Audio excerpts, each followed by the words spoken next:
이 그림 속 진짜 비밀은 아무도 몰랐습니다. 1485년 42세의 화가 보티첼리는 이 작품을 그린 후 평생 후회했습니다. 그는 죽기 전 이 그림을 불태우려 했다고 합니다. 왜일까요? 이 아름다운 여신의 그림이 화가를 파멸로 몰아간 이유는 무엇일까요? 놀라운 것은 이 그림에는 화가가 숨긴 두 가지 얼굴이 있다는 겁니다. 표면적으로는 신화 속 사랑의 여신 비너스의 탄생입니다. 하지만 캔버스 뒤에는 메디치 가문의 금지된 욕망과 화가의 영혼이 숨어 있었습니다. 보티첼리는 이 작품이 완성된 지 13년 뒤 모든 세속적인 그림을 불태우는 행사에 자신의 작품들을 던져 넣었습니다. 그는 왜 자신의 걸작을 스스로 파괴하려 했을까요? 이 그림에서 발견해야 할 것은 정확히 5가지입니다. 첫째, 비너스의 슬픈 시선. 둘째, 조개껍질에 숨겨진 상징. 셋째, 바람의 신이 불어오는 장미꽃. 넷째, 왼쪽 여인이 건네는 붉은 옷. 다섯째, 화가가 의도적으로 그린 불완전한 아름다움. 이 중 하나라도 놓치면 이 그림의 진짜 의미를 영영 모르게 됩니다. 이 영상 끝까지 보시면 3가지를 얻게 됩니다. 첫째, 비너스의 탄생에 숨겨진 완전한 해석. 둘째, 르네상스 명화를 보는 새로운 감상법. 셋째, 미술관에서 절대 알려주지 않는 보티첼리의 비극적 운명. 영상 6분대와 마지막에 모든 디테일을 하나씩 풀어드립니다. 잠깐, 그 전에 이것만은 분명히 해야겠습니다. 이 그림은 단순한 신화 그림이 아닙니다. 인간의 욕망과 신성함 사이의 갈등을 상징과 구도로 표현한 르네상스 예술의 정점입니다. 우피치 미술관이 540년간 이 작품을 보존해온 이유가 바로 이것입니다. 지금부터 그 비밀을 하나씩 풀어드리겠습니다. 첫 번째, 이 그림이 그려진 진짜 이유입니다. 1485년 피렌체는 메디치 가문이 지배하는 예술의 도시였습니다. 로렌초 데 메디치는 당시 유럽에서 가장 강력한 예술 후원자였습니다. 그는 보티첼리에게 특별한 주문을 했습니다. 기독교가 지배하는 시대에 이교도 신화 속 나체의 여신을 그려달라고 말이죠. 이것은 엄청난 도전이었습니다. 중세시대 이후 1000년 동안 여성의 나체는 금기였습니다. 교회는 육체의 아름다움을 죄악으로 규정했습니다. 하지만 메디치 가문은 달랐습니다. 그들은 고대 그리스와 로마의 문화를 부활시키려 했습니다. 인간의 몸이 신의 창조물 중 가장 아름답다고 믿었습니다. 보티첼리는 이 위험한 주문을 받아들였습니다. 그는 고대 로마 시인 오비디우스의 변신 이야기에서 영감을 받았습니다. 바다 거품에서 태어난 사랑의 여신 비너스의 탄생 장면이었습니다. 그런데 여기서 첫 번째 비밀이 숨어 있습니다. 이 비너스의 얼굴은 실제 모델이 있었습니다. 피렌체에서 가장 아름답다고 소문난 시모네타 베스푸치라는 여인이었습니다. 그녀는 메디치 가문의 친척이자 피렌체 사교계의 여왕이었습니다. 하지만 비극적이게도 시모네타는 이 그림이 그려지기 8년 전인 1476년 22살의 나이로 폐결핵으로 사망했습니다. 보티첼리는 죽은 여인의 얼굴을 기억 속에서 되살려 비너스로 그린 것입니다. 이것은 단순한 신화 그림이 아니라 죽은 이에 대한 추모이자 영원한 아름다움에 대한 경배였습니다. 두 번째, 캔버스에 숨겨진 5가지 증거입니다. 먼저 비너스의 시선을 보세요. 여신의 눈은 관객을 보지 않습니다. 그녀는 아래를 향해 슬픈 표정으로 시선을 내리깔고 있습니다. 이것은 승리나 기쁨의 표정이 아닙니다. 오히려 체념과 수치심이 느껴집니다. 왜일까요? 보티첼리는 의도적으로 비너스를 불완전하게 그렸습니다. 그녀의 목은 너무 길고 왼쪽 어깨는 해부학적으로 부자연스럽습니다. 왼팔은 몸을 지탱하기에는 너무 약해 보입니다. 이것은 화가의 실수가 아닙니다. 의도된 불완전함입니다. 보티첼리는 인간의 아름다움이 신의 완벽함에 결코 도달할 수 없다는 것을 표현한 것입니다. 두 번째로 조개 껍질을 봅시다. 비너스는 거대한 조개 껍질 위에 서 있습니다. 이 조개는 단순한 운송수단이 아닙니다. 고대 신화에서 조개는 여성의 성기를 상징했습니다. 비너스가 조개에서 태어났다는 것은 순수한 욕망과 사랑에서 탄생했다는 뜻입니다.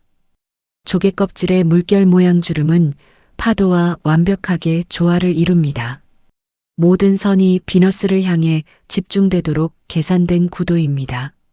세 번째는 왼쪽의 두 인물입니다. 날개 달린 남자는 서풍의 신 제피로스입니다. 그가 껴안은 여인은 봄의 여신 클로리스입니다. 그들은 비너스를 향해 숨을 불어넣고 있습니다. 그런데 주목해야 할 것은 그들이 불어보내는 장미꽃입니다. 보티첼리는 장미 한 송이를 모두 다르게 그렸습니다. 어떤 것은 활짝 피었고 어떤 것은 꽃봉오리입니다. 장미는 비너스의 상징이지만 동시에 가시를 가진 꽃입니다. 아름다움에는 언제나 고통이 따른다는 의미입니다. 네 번째, 오른쪽의 여인을 보세요. 그녀는 계절의 여신 호라입니다. 그녀가 건네려는 붉은 망토에는 데이지와 수레국화가 수놓아져 있습니다. 이 꽃들은 순결과 순수를 상징합니다. 비너스가 이 옷을 입는 순간 신성한 여신에서 인간 세계의 존재로 전환됩니다. 망토는 축복인 동시에 제약입니다. 아름다움이 세상에 드러나는 순간 그것은 더 이상 순수할 수 없습니다. 다섯 번째는 비너스의 머리카락입니다. 긴 금발 머리카락이 바람에 날리며 그녀의 몸을 감싸고 있습니다. 보티첼리는 머리카락 한 올 한 올을 금박으로 그렸습니다. 이 머리카락은 단순한 장식이 아닙니다. 그것은 비너스의 수치심을 가리는 천연 베일입니다. 동시에 그녀를 더욱 신비롭고 매혹적으로 만드는 장치입니다. 잠깐 여기까지 보셨다면 구독 버튼을 눌러주세요. 이런 이야기가 더 보고 싶으시다면 좋아요도 함께 부탁드립니다. 세 번째, 화가가 숨긴 진짜 메시지입니다. 보티첼리는 이 그림을 그릴 때 특별한 기법을 사용했습니다. 템페라 기법이라고 불리는 이 방법은 달걀 노른자에 안료를 섞어 그리는 것입니다. 유화보다 훨씬 섬세하고 투명한 색감을 만들 수 있습니다. 그는 비너스의 피부를 표현하기 위해 최소 40번 이상의 얇은 층을 겹쳤습니다. 이것은 엄청난 인내와 집중력을 요구하는 작업이었습니다. 왜 그는 이렇게 힘든 방법을 선택했을까요?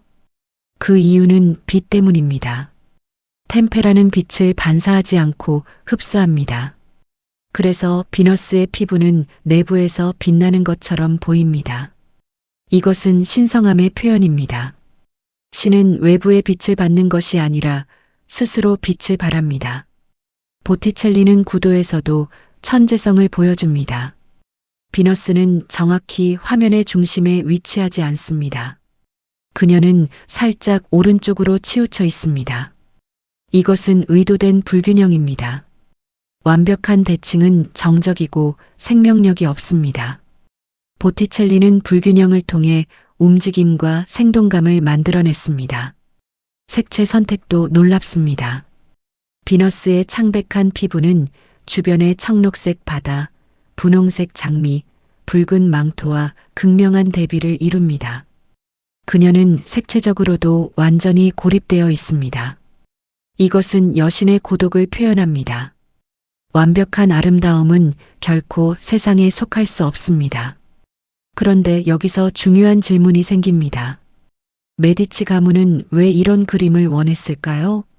그들의 목적은 단순한 예술 수집이 아니었습니다. 이것은 정치적 선언이었습니다. 메디치 가문은 이 그림을 통해 피렌체가 새로운 아테네가 될 것임을 선포했습니다. 기독교의 금욕주의를 거부하고 인간 중심의 문화를 부활시키겠다는 의지였습니다. 보티첼리는 이 야심찬 프로젝트의 핵심 예술가였습니다. 하지만 그는 곧 이 선택의 대가를 치르게 됩니다.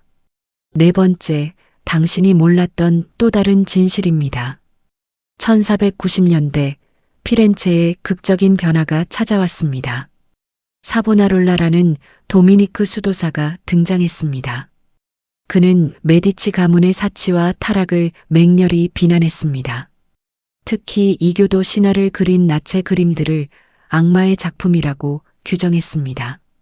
1497년 사보나롤라는 피렌체 광장에서 허영의 화형식을 열었습니다. 시민들은 거울, 화장품, 사치품, 그리고 세속적인 그림들을 불 속에 던져 넣었습니다. 보티철리도 그 자리에 있었습니다. 그는 자신이 그린 여러 작품들을 직접 불 속에 던졌다고 합니다. 다행히 비너스의 탄생은 메디치 가문의 별장에 있어서 화를 면했습니다. 하지만 보티첼리의 마음은 이미 불타버렸습니다.